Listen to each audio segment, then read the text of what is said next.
Okay, if you're a Canberra Raiders fan, John Bateman is not going to be a Canberra Raider from the end of this season. He is leaving after only 2 years in the Australian capital. Now, it's a very interesting tale with John Bateman. Canberra's deal to get him from Wigan was pretty good business by the club in the first place, and John Bateman had been with his agent for a very, very long time. Things changed in the off-season. He had a shoulder injury and required surgery, which basically meant had there been no coronavirus pandemic, he would have missed the first 6 weeks of this season. He would have missed the start of the season anyway.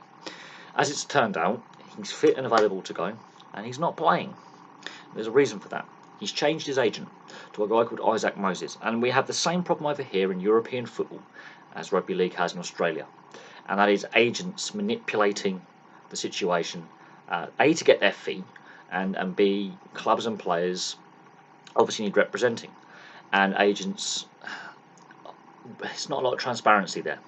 Isaac Moses is his new agent, and if you follow the NRL, you'll know who Isaac Moses is, and there needs to be more clarity on the role that agents play, because the Canberra Raiders were willing to give Bateman a wage increase. They were willing to give him, increased wages.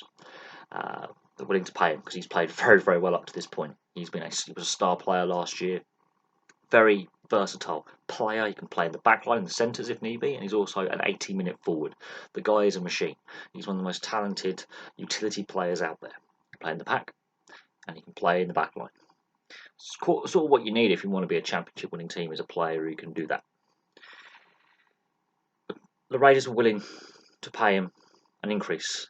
Obviously, he's gone to the negotiating table with his new agent, and he wants a bit more than they're willing to pay, and he's not willing to negotiate below the number that his agent thinks he's worth, because the agent wants to get his agent's fee. We see this in football or soccer, if you're an Australian, all the time, and there are greater calls for more regulation on how agents operate. Now, where he goes, he could come back to the Super League, most likely Wigan if he was to return, but any Super League club would love to have his signature, or he could stay in the NRL, and the Canterbury Bulldogs are rumoured to be the favourites to get his signature. They have room under the cap, as do the Gold Coast Titans. They are two teams that have been strongly linked with John Bateman. Has this affected his teammates? Absolutely, it's affected the team. Ricky Stewart obviously gave a post-match press conference about the situation after the recent defeat to Parramatta. He gave a press conference and he touched on the John Bateman saga, and he's happy that the club has stood firm and refused to buckle to the wage demands of the player, which is really the wage demands of the agent wanting to get his fee. I can't believe that John Bateman, realising he's already on a good deal and he is being offered a pay increase, would risk that. Obviously, that's unsettled the player because his agent is in his ear going, you're worth this much, you're worth this much. And so it's led to the breakdown between the player and the club. But this happens far too regularly. And clubs are guilty of this as well as players arguing for better deals and using agents to do it. And the agents want to get their fee, and this is the issue, is there's a lack of transparency, and quite frankly, sports agents are very under-regulated as an industry. They really are. It's not just European football or the NRL, the Super League, or the North American sports or the other professional sports that float around. Sports agents are not very well regulated and they're not very transparent, and they sometimes command exorbitant agents' fees. They make a lot of money. They make a lot of money about destabilising a situation between a player or a racing driver and their team. They make a lot of money when it comes to contracts to do with sponsorships.